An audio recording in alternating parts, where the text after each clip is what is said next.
and welcome to another episode here on Viking.TV with me, Anne Diamond. Today we are celebrating the amazing life of a man called C.S. Lewis. At home I've got so many well-thumbed copies of the Narnia Chronicles, starting of course with The Lion, the Witch and the Wardrobe. I spent my childhood eagerly awaiting the next book in the series of the Chronicles of Narnia, much as my own children did in the 1990s wait for the next edition of Harry Potter. Famous authors like Philip Pullman, he of Northern Lights, another Oxford author, and of course J.K. Rowling, to this day acknowledge the amazing legacy left to them by C.S. Lewis. He knew how to speak to children in the most exciting and inspirational way. His fame, though, didn't do him any favours in this snobbish and rather eccentric world of Oxford academia. He was a much-loved professor and tutor, but his fellow academics looked down on him and made fun because he had dared to become famous or notorious, and of course because he wrote children's stories. But his legacy is well marked throughout Oxford. This is the Narnia door. It's actually one of the doors of the University Church of St Mary the Virgin, just off the High. That's what they call the High Street in Oxford. And it's carved with iconic images from The Lion, the Witch and the Wardrobe, C.S. Lewis's most famous children's book. And just behind me is the famous Radcliffe Camera. It's a circular library dating back to 1737. But just seen in front of it, you'll be able to see, is the lamppost, where Lucy met Mr. Tumnus, the legendary faun, once she had gone through the wardrobe. These two little landmarks are just a taster of the C.S. Lewis markers around this extraordinary city. There are lots of them because C.S. Lewis was a student here, he was a professor, he lived here all his adult life and left a remarkable legacy, not just in children's fiction, but in Christianity itself. He struggled throughout his life with his faith, and his writings on that subject are read and pondered all over the world. This is the church he attended every Sunday with his brother Warnie. It's where he's buried, and well loved and remembered. With me now, historian and C.S. Lewis expert, Alister McGrath.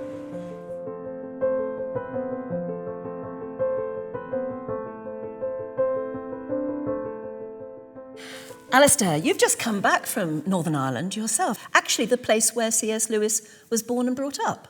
Well, that's right. I was born in Belfast as well myself, and it was very good to go back to home.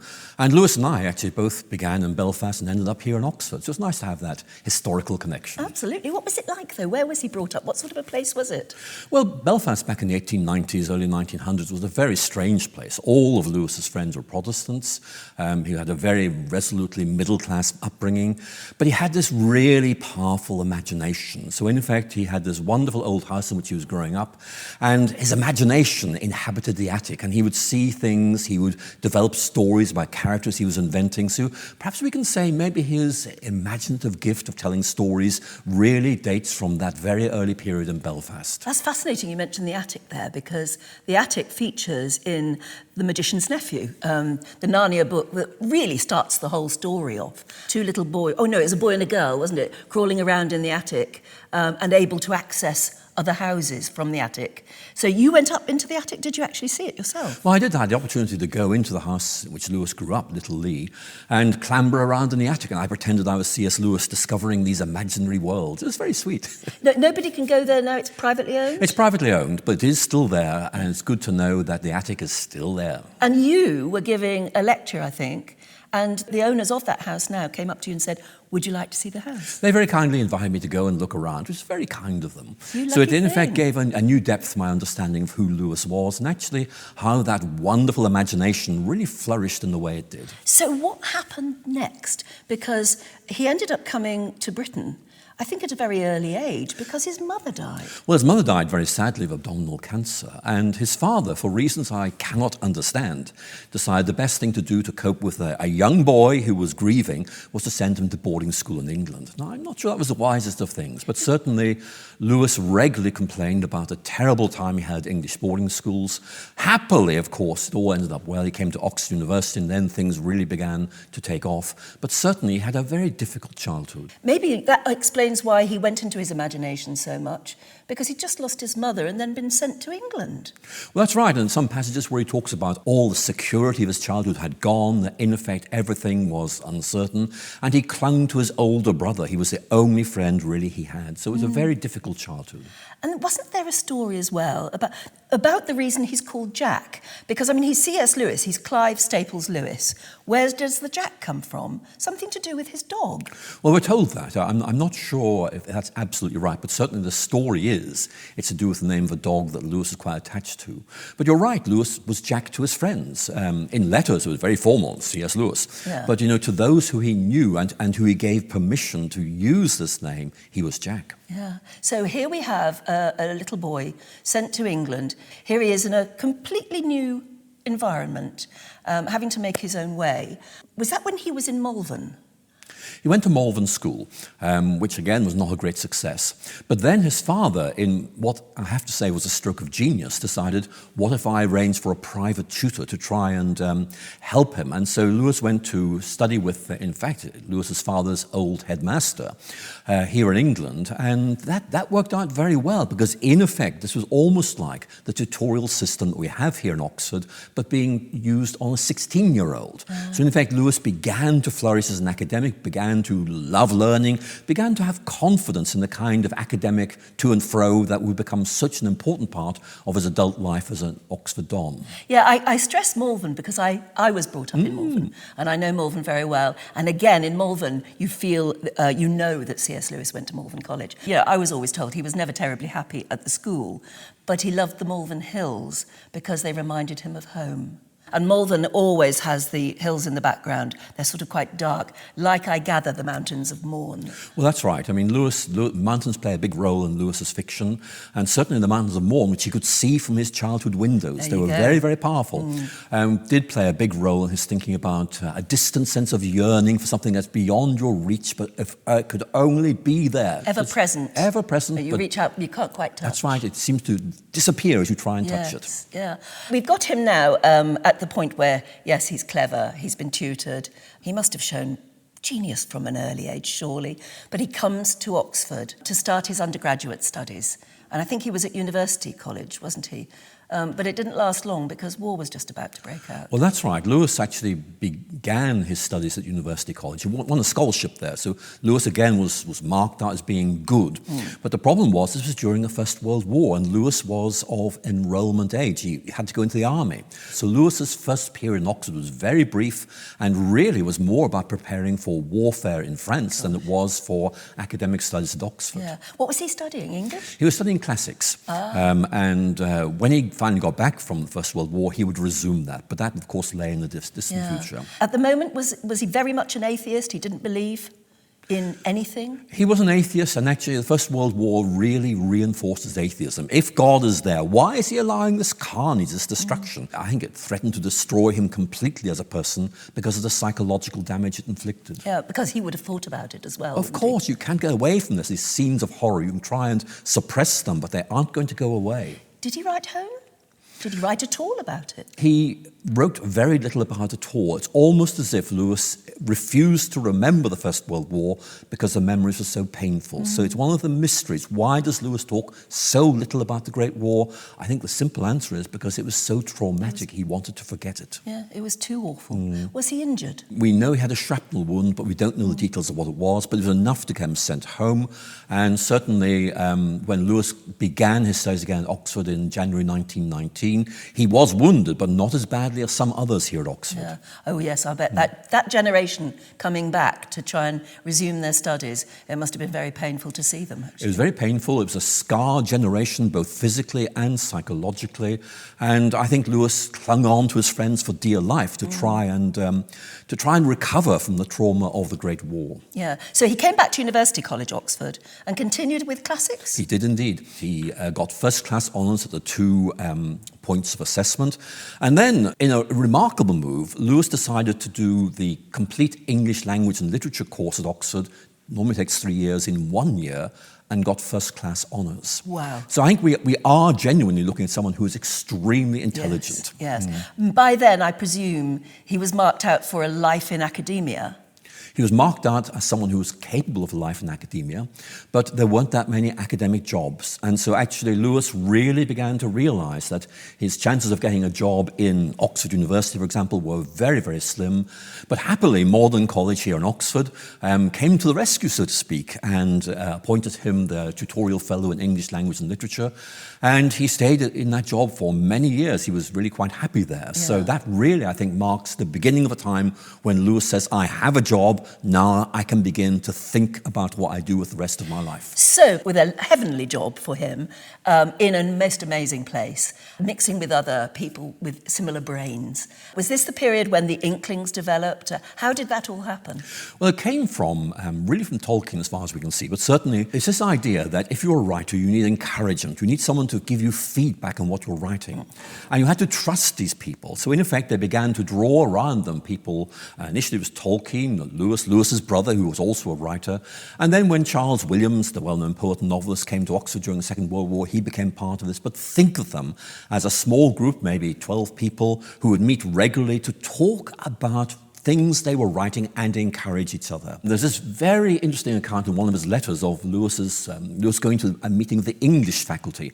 A meeting there, a strange person called J.R.R. Tolkien. This is back in the 1920s. Yeah. No one had ever heard of C.S. Lewis, no one had ever heard of J.R.R. Tolkien, and yet these two meet each other, they form a friendship, and they begin to talk about their literary projects. Lewis hasn't got many really, but he's got some ideas, but Tolkien has one in mind, and Lewis encourages him. And actually, later in life, Tolkien would always say, at the beginning, The Lord of the Rings had only one reader, and it was C.S. Lewis. Wow. And what he offered me was encouragement. I kept going. And is that when they started to meet at the Eagle and Child pub? The Inklings would meet twice a week. They would meet certainly once for a social meeting in the Eagle and Child pub, but also for a business meeting on Thursday evenings in Lewis's rooms in Magdalen College, where they drank tea and argued and talked about works they were writing, like Lewis's Problem of Pain, like Tolkien's, well, what would become The Lord of the Rings. Are you sure they only drank tea? Because I've always read that they were both quite good drinkers. Well, they were, but apparently on Thursday evening they drank tea they needed to be completely sober for this task. Absolutely. And they became very firm friends because, again, when I was brought up in Malvern, we were always told that C.S. Lewis sometimes came back to Malvern, I don't know quite why, brought Tolkien with him. And there is the story that we were always told that one very, very snowy night, they were coming out of a pub high up near the Malvern Hills, and they'd spent all evening drinking in the pub, talking. And they were walking back to wherever they were staying, and there was a Victorian gas lamppost, and the snow was falling on the flame and sputtering.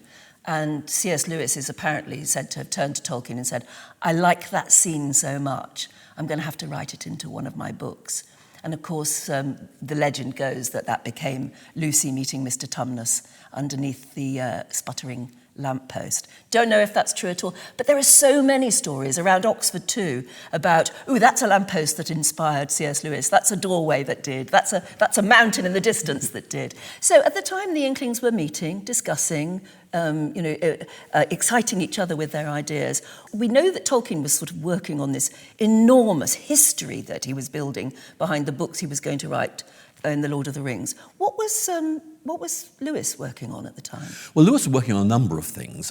He began by trying a book called The Problem of Pain, which he'd been asked to write, and certainly he read out some of the chapters to his colleagues and they gave him good feedback. What sort of pain are we talking about? We're talking about physical pain. Lewis was asked to write a book by an editor who just said, look, Mr. Lewis, I don't know you, but I think you could write a good book on what a Christian would say to this problem of experiencing pain. And so he proposed the title, The Problem of Pain, and Lewis thought, well, maybe I should do this. It's nice for someone to tell me what I should be writing, and he wrote the book.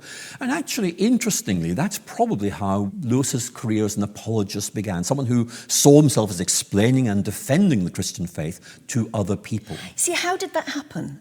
Because we know that he was very disillusioned about religion through World War I, but by this time we're talking about him becoming a Christian. How did that happen? Well, it happened by surprise. I mean, Lewis did not expect this to happen, did not want this to happen.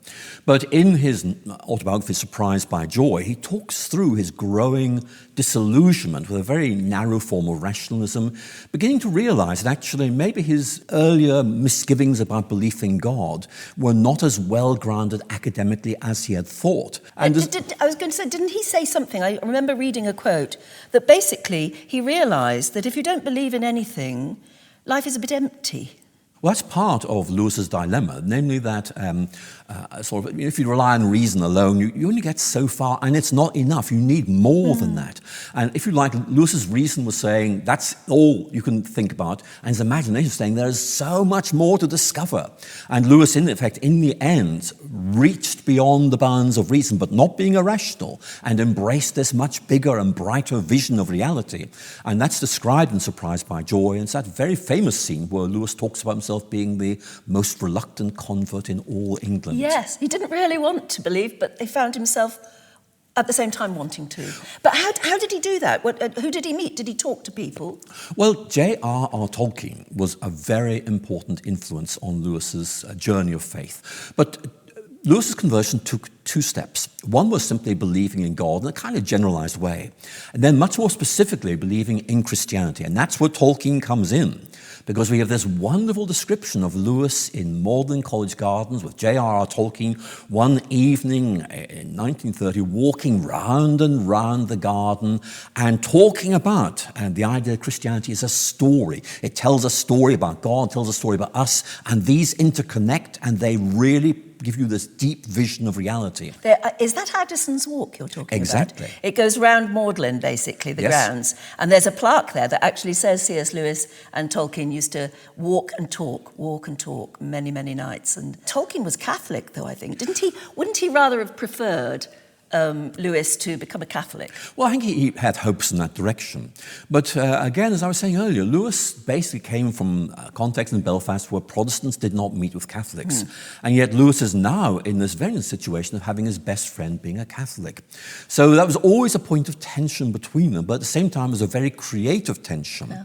And Lewis found Tolkien a very, very helpful fellow traveller on this road of faith. Yes. So while C.S. Lewis is going through this journey himself, what was happening at home? Where did he live? Who is he with? Well, Lewis, in fact, set up home in Headington, in fact, very close to this church, in a place called the Kilns. And this basically was a house owned by three people: Lewis, his brother, and the mother of Paddy Moore, who Lewis had trained with to serve in the army. And Paddy Moore was killed during the First World War, and so Lewis, in effect, looked after his mother for the rest of his life. So there are three of them here in Headington and Oxford, and Lewis and his brother would regularly come to this church, which was kind of anchor for their faith and their social life.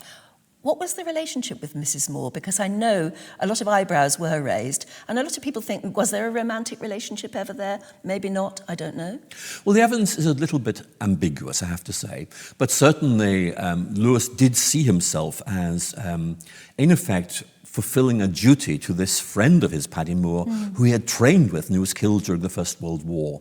So I think that there was a sort of pact between them, that if either of them died, the one that survived would look after the remaining parent of the other one. Yeah, so that's how they lived, and they were regulars here. Regulars here, indeed. Yeah. So here we are, C.S. Lewis going through a very interesting part of his life, discovering religion and talking about it and writing about it. And anyone who knows the Narnia books knows that that's a very important part of Narnia. So how did the Narnia books happen? They began to happen during the 1940s, partly during the Second World War. And I think Lewis looked back to his own childhood and thought, look, when I was a child, I found Sunday school, that sort of thing, really, really dull. But I loved reading children's stories, Beatrix Potter, Edith Nesbit, all these wonderful children's writers. And I think the thought seems to have gone through his mind, wouldn't it be wonderful to write stories for children that would capture their imagination, at the same time begin to open up some themes of the Christian faith? Now, that may help us understand why Narnia was written. Another possibility is this. Lewis lived here in Headington during the Second World War, and children were evacuated from London during the bombing.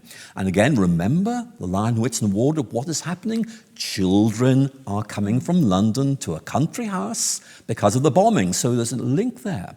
So Lewis and his brother found that they were reading stories to these children evacuated from London. Yes, they actually looked after evacuated That's right, children they did, yes. in the kilns, didn't and I thought, what should we do? I know, we'll read them stories. And so I think Lewis began to formulate this idea. Let me see if I can write stories that are aimed at children, but at the same time will open up the deepest questions of life. And so in many ways see Narnia as something that captures children's imaginations and opens up these deep, rich questions about the meaning of life, what life is all about, and also beginning to talk about some themes from Christianity. And as the success of those books makes very, very clear, Lewis seems to have done it rather well.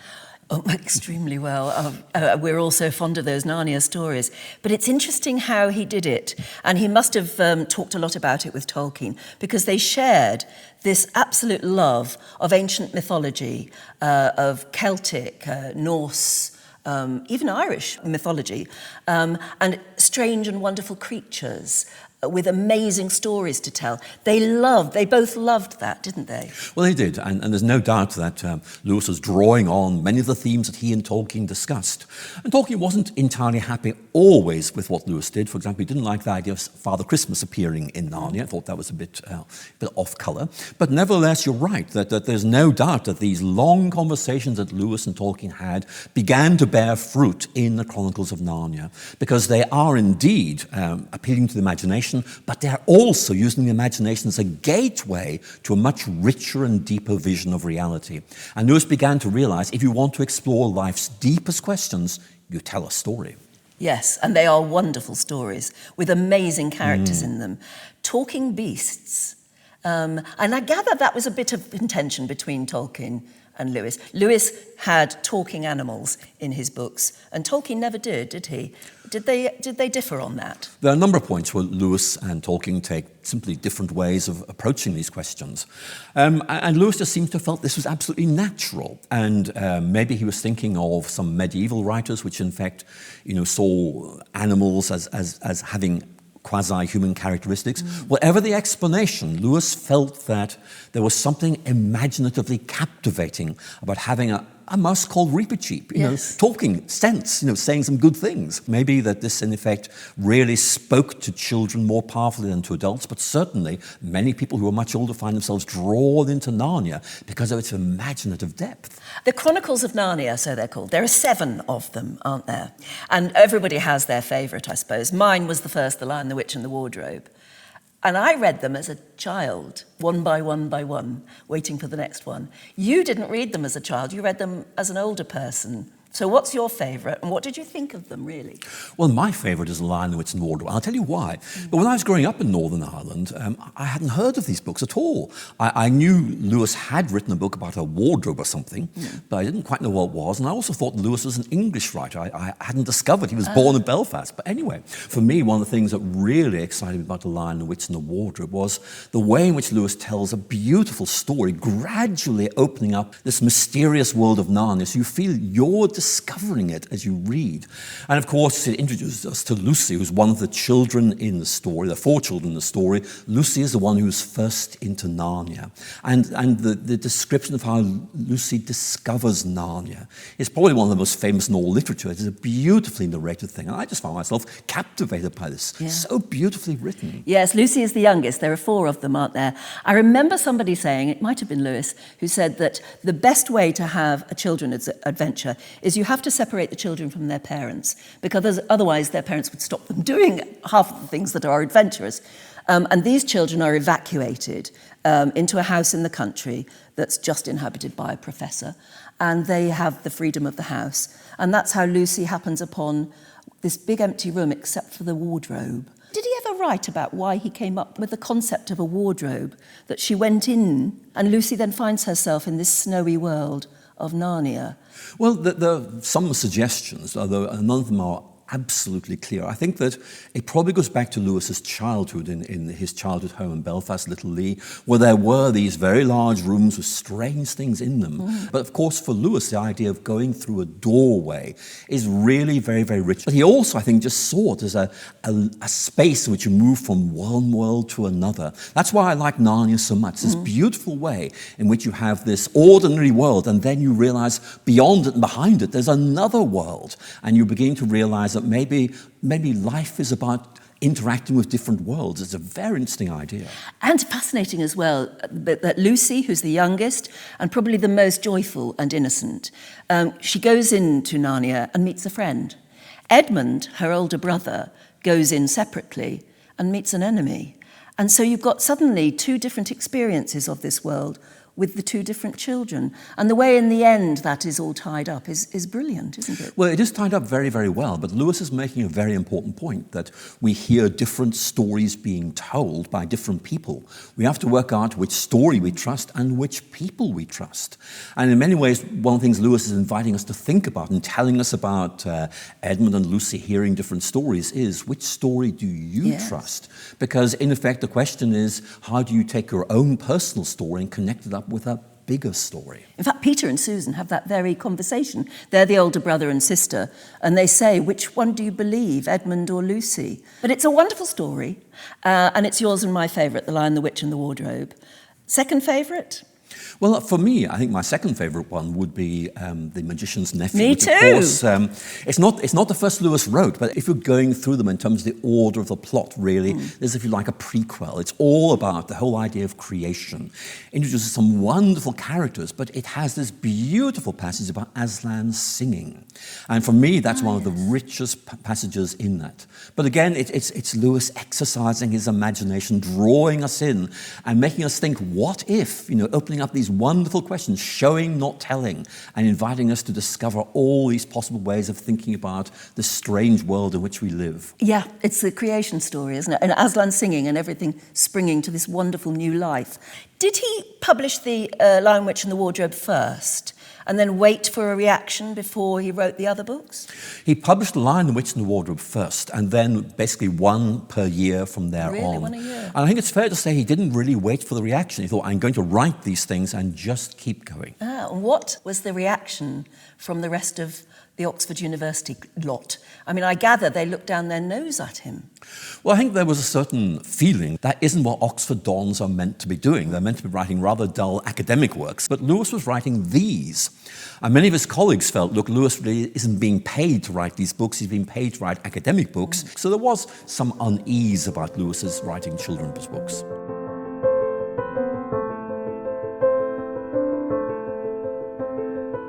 What I also found fascinating was, and I wish I'd known when I was a child, to write to C.S. Lewis, because he enjoyed writing back to his fans, particularly his childhood fans. He wrote back to a little girl called Anne, who wrote to him, and her main question was, why is there a lion? Why is he called Aslan? Who's he meant to be? And can I read to you what he wrote back? Because it's just such a lovely letter. I wish I'd been the Anne who'd written to him. And it's handwritten as well. What a wonderful letter to receive. He says, the whole Narnian story is about Christ. That is to say, I asked myself, supposing there really were a world like Narnia, and supposing it had, like our world, gone wrong, and supposing Christ wanted to go into that world and save it, as he did ours, what might have happened? The stories are my answer. Since Narnia is a world of talking beasts, I thought he would become a talking beast there, as he became a man here. I pictured him becoming a lion there, because A, the lion is supposed to be the king of beasts, B, Christ is called the Lion of Judah in the Bible, and C, I'd been having strange dreams about lions when I began writing books. How do you explain Aslan? How did he come up with this amazing image of a lion who should be frightening, and actually sometimes is, yet a friend to Lucy and an inspiration and a parallel story with Christ in The Lion, the Witch and the Wardrobe? Well, it's a fascinating question. I mean, you're quite right. Lewis, in effect, did see Aslan as a sort of a representative of Christ, the Lion of Judah. But of course, there's also this question of the name. Why did he choose that name, Aslan? And the answer seems to be that Lewis, as a literary scholar here at Oxford, knew a lot about the literature of the Ottoman Empire, the time when Turkey ruled so many nations. And Aslan was the name of a very famous Turkish writer. And so Lewis thought, that name sounds good to me. Yeah. So in effect, he took that. It's the Turkish word for lion. It's the Turkish word for Turkish lion. word for lion. And the literary figure in question was described as a lion because he wrote so well. But I think Lewis uses this idea of the lion to depict this tension between being frightened and yet being drawn to. And it's a way of talking about the Christian understanding of Christ, that in effect, here's not some sort of cuddly person, but someone who has this absolute majesty, but at the same time loves and cares and can be embraced. So it's a very rich theme that Lewis is mining here. Yes, that's the sort of literal meaning of the word awesome, or at least awe-inspiring. The awe is always there, isn't it? Indeed. And he's very much a theme throughout all of the 7 books. You come then to the last battle, which was the last book. And as a child, I was upset by it. I didn't find it an easy read at all.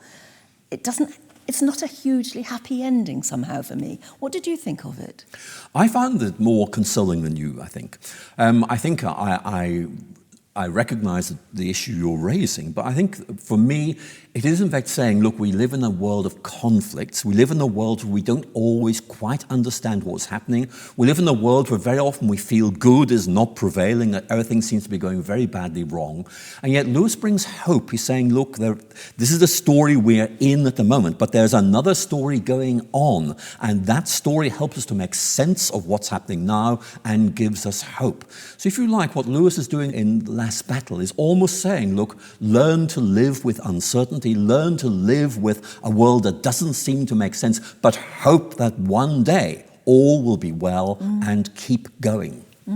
I must give it another read, yeah. Do you ever go back to them at all and read again? I do, particularly Lion, the Witch and the Wardrobe, because I just find its imagery is so powerful. But it's one of those books, the whole series, in fact, you read it and then you read it again, you see things you missed the first time round. And the concept of time as well is interesting. In fact, throughout the whole of the Chronicles. But certainly one of the things we learn from The Lion, the Witch and the Wardrobe, and certainly the way it then goes into the next book, Prince Caspian, is that time in Narnia is different from time here on Earth. And it may be different in different worlds as well. He played with the concept of time. Well, Lewis is playing with a lot of ideas, but certainly the idea of time is quite important because he's trying to say we mustn't think that the way we experience time, A, is the way time actually is, and B, is the way that everyone else will experience it. So Lewis is gently challenging us about our common sense interpretation of things and just saying maybe it's not that simple. In fact, I'm told that he and Tolkien used to talk about space and time. I mean, it's amazing. They were so far ahead of themselves in a way. But C.S. Lewis wrote a trilogy of science fiction, didn't he? He did. He wrote one which was very influential in its time, Other Silent Planet, Perelandra, That Hideous Strength. And in many ways, these are prophetic. Lewis had read H.G. Wells, loved his science fiction, but didn't like the worldview that they communicated, one which is everything is governed by science. And so if you like, Lewis's science fiction trilogy is trying to say we need a richer and deeper understanding of reality. We have to learn to live as human beings with imaginations, with feelings, and a deep sense of awareness of our limitations. So these were quite influential books because they use science fiction to open up deep questions about who we really are and also the deep question, why are we messing up our world so much? He had a sense of that even then. Deep sense that, in effect, we were opening up new possibilities that we simply weren't equipped to deal with. And the danger is we're opening up a new world of technology which is uncontrollable. I've read out of The Silent Planet and I loved it. I haven't gone on to read the others. Would you recommend? You can read That Hideous Strength, and as you read it, you will just say, this is a world that's gone wrong, and unfortunately, it looks awfully like our world. Well, he mentioned in that letter to Anne, didn't he, that our world had gone wrong. So there's still that sense of pessimism, because I suppose of what he'd been through in the war. It never left him. Yes, but Lewis would say, not pessimism, realism. This is just the way things are. When you see it, then there is hope, because you begin to realize that, in effect, something can be done about this, but not in a simplistic way. It's this idea of a hope which transforms in the end. He went on to write many, many more books. And a lot of them were theologically based, weren't they? He stood in the pulpit behind you and actually gave sermons. He became what we call a Christian apologist, somebody who spoke about faith and, I suppose, tried to inspire others. Well, that's right. Lewis felt, look, I'm an atheist who became a Christian, and I knew why I was an atheist, and I know why I'm now a Christian. And he felt he could, in effect, speak meaningfully to people who were saying, we're atheists, but what have you found? And in effect say, here is what I have found, here is why I think it's right. So Lewis, if you like, for many people is, if you like, the patron saint of apologists, because he writes so elegantly, but he does engage questions which many people are asking. And during World War II, he went on the BBC and gave sort of he spoke, didn't he, on the BBC, gave lectures, mini lectures. Well, that's right. The BBC had read his book, The Problem of Pain, and thought, here's an intelligent person. So they said, well, look, why don't you give us some talks? But we need to do a microphone test first, see if you can speak. But anyone who'd heard Lewis's Oxford lectures will know that he had what one of his friends called a port wine and plum pudding voice. Deep, rich, resonant.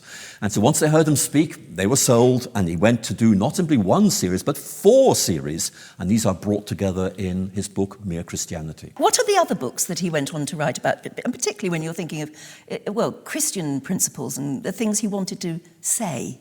Well, I think you might look at his spiritual autobiography, Surprised by Joy, because Lewis has always been asked, tell us how you moved from atheism to Christianity. And again, he knew the best way of doing this is to tell a story. So Surprised by Joy is Lewis telling his own story.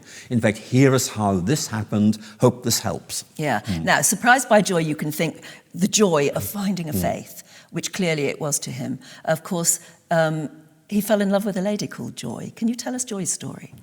Well, we're telling the story now of Joy Gresham, or Joy Davidman, who in effect became very significant for Lewis in the final part of his life during the 1950s.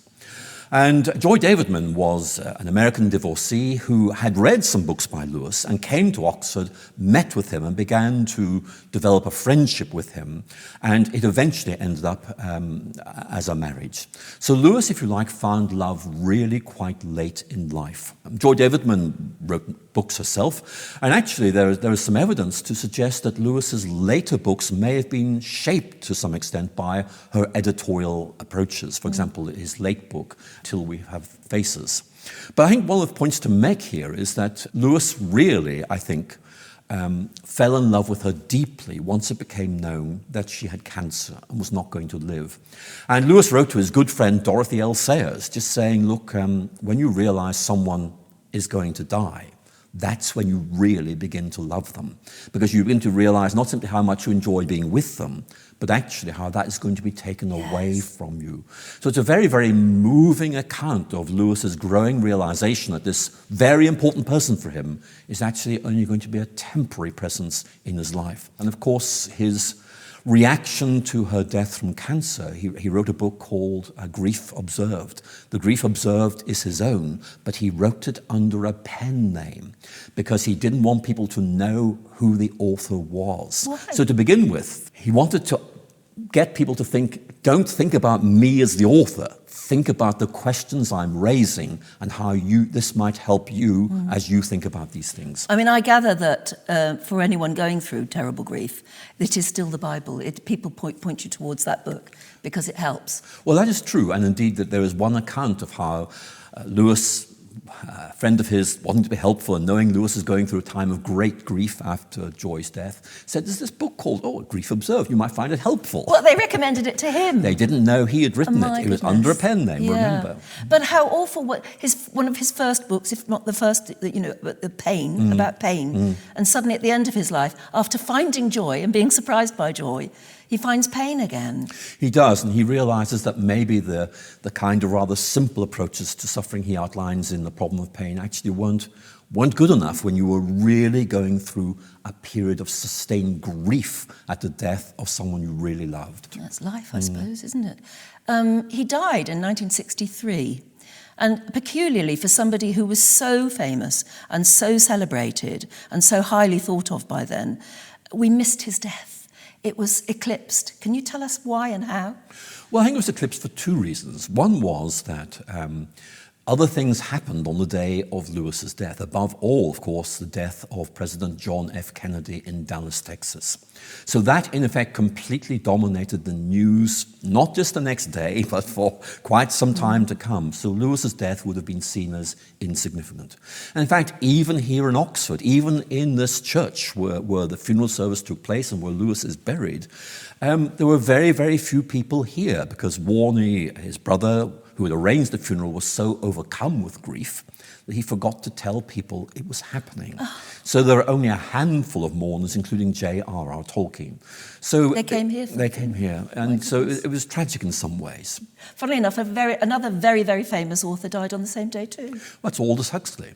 Again, a very well-known author, completely different worldview than Lewis's, but again, he died on that day. In fact, one American professor thought, wouldn't it be interesting to write a book, in fact, taking these three people who all died on the same day and just comparing what they thought about life? Yes. That's a very interesting idea. It's a great idea. Yeah. You should work on that one, yeah.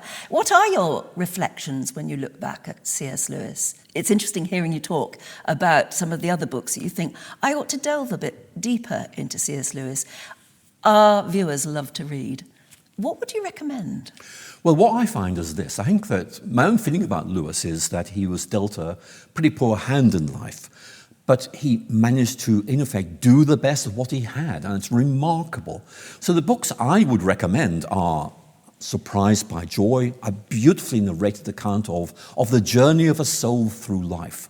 I'd also recommend Mere Christianity, which is Lewis setting out in very simple language, but using some very well-tuned arguments and reflections on what Christianity is all about. But I would also, I think, say, step into Narnia. Enjoy the narrative. And begin, not with The Magician's Nephew, begin with The Lion, the Witch, and the Wardrobe, and just savor how Lewis gradually draws aside this curtain to let you see this new world, and you discover it and explore it. Lewis is a remarkable writer. Those are some good points to begin. Do you think you have to be a Christian to enjoy C.S. Lewis? I think you'll find you'll enjoy Lewis as a writer. He does write very, very well. If you're a Christian, you'll get an added bonus, if you like, so to speak, from reading them. But I think Lewis is one of those writers, like Tolkien, who is just worth reading in his own right. And see what happens as you read. You speak to people all over the world about C.S. Lewis, amongst other subjects, and about theology and Christianity. What do they ask you about C.S. Lewis? What do they get from that? Well, they mostly ask me about what C.S. Lewis would have been like, what sort of person he was. And many of those who want to know about C.S. Lewis, of course, are Americans. Lewis has a particular following in America. Why? I think it's partly because the romance of Oxford. It's partly because Lewis really took off in America in a big way during the 1940s, and he discovered something in Lewis they did not discover in other writers. So if you like, there's something about Lewis that really does appeal to the American way of thinking. But certainly what I would say is that there are many people who come here to Oxford, to this church, to this university, and will be paying respects to Oxford, but really will be saying, let's just look at all the places that were important to C.S. Lewis. He is a global figure now, there's no doubt about it, but if anyone comes to Oxford, there are little markers all over the city that purport to be, the lamppost or the doorway or the almost the wardrobe door into a new world or whatever. It's always exciting to go around Oxford and see those little things that remind you of Narnia. But it's a reminder also that he was world famous, which back in his day was pretty unusual, wasn't it? How did he take to fame? Lewis found fame very difficult to cope with, and there's a lot of evidence that Lewis, in effect, talked to some very close friends about how he could deal with this. Because Lewis was terrified of becoming what we would now call a celebrity, someone who actively promotes their own reputation to enhance their sense of importance. And Lewis always stood back, said, no, I don't want to do that. I love writing, but I don't want to be famous. So in effect, he was, if you like, a celebrity who didn't want to be a celebrity and didn't do anything to cultivate it. There was no American tour. Think about that. He never went to America? Never went to America. Wow. And yet so many people in America were loving and admiring him at the time. Well, that's right. If you come to Oxford, just remember this really is the Lewis we're talking about, someone who felt quite at home here and felt no need to travel worldwide. No, he travelled in there. He travelled in his mind Yeah. and invites his readers to travel in their minds as well.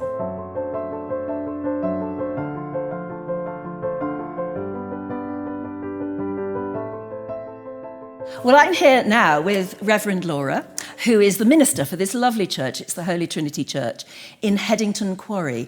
And I say that because our audience, a lot of them will be American, but Americans come here, don't they? They do. We see ourselves very much as a place of pilgrimage. We get visitors from around the world, but particularly America, all 50 states. I flipped through your visitors book, and it's full of people from all sorts of areas of America. It is. And we're so honoured to be able to welcome people who've been inspired by C.S. Lewis, who want to come and see, his parish church where he came regularly, usually early on a Sunday morning for the said communion service. He didn't like the organ music very much. He liked to come to the quiet service. He did. He liked the quiet, contemplative service, and I think he liked to be out of the limelight. Yeah. And so his pew, which you can find in the church, is tucked behind a pillar. And I think he quite enjoyed just being able to worship in his parish church quietly, without fuss. This was home. And it was home, and he came here regularly and faithfully. He preached here a couple of times. I'd love to have known. I'd love to have been there. Yeah. I'd love to have heard him preach. And he was well known in the parish. You've got a fascinating job because as well as doing what ministers do and looking after the church and all the rest of it, you have this sort of extra responsibility in a way, which is keeping his memory alive in a way that he would approve of, but in a way that everybody can love and admire. Absolutely. We really value that responsibility. And over the years, we've developed more approaches to welcoming visitors. So we installed our Narnia window. Well, you've got to tell me about the Narnia window. So this was installed in the 1990s, and it was a slightly sad story. There was a family in the parish whose 2 children died, and their parents wanted a memorial, and they gave a legacy to the church. And so this window was created in their memory. It's child height, so unlike some stained glass windows in churches, which are very high up, you can just stand at the window ledge and look into the window and explore the beautiful imagery. You've even of installed Narnia. A lion. We do have our little moving Aslan, our lion here, and it's just wonderful for people to experience, to remember Lewis in that way, to look out at the imagery. And I'm sure you've read the books. Yes, Yeah, I have. Me too. I recognise so many characters. It's been beautifully done. It has been beautifully done. Yes, we've got the 4 children. We've got Care Paravel. We've got a lamppost at the top Of there. course. Aslan. Yeah. Many beautiful images. Yes, you've even got the Christmas presents at the bottom We that the children were given by Father Christmas. That's right, indeed. So children come here and just stare, do they? They do. We have school groups sometimes come from local schools in Oxford. So the primary school children who are reading The Lion, the Witch and the Wardrobe will come to the church, will look at the window, will learn about C.S. Lewis, and it brings his memory very much alive when you're in his space and see his pew, see the church that he worshipped at so faithfully. It's beautiful.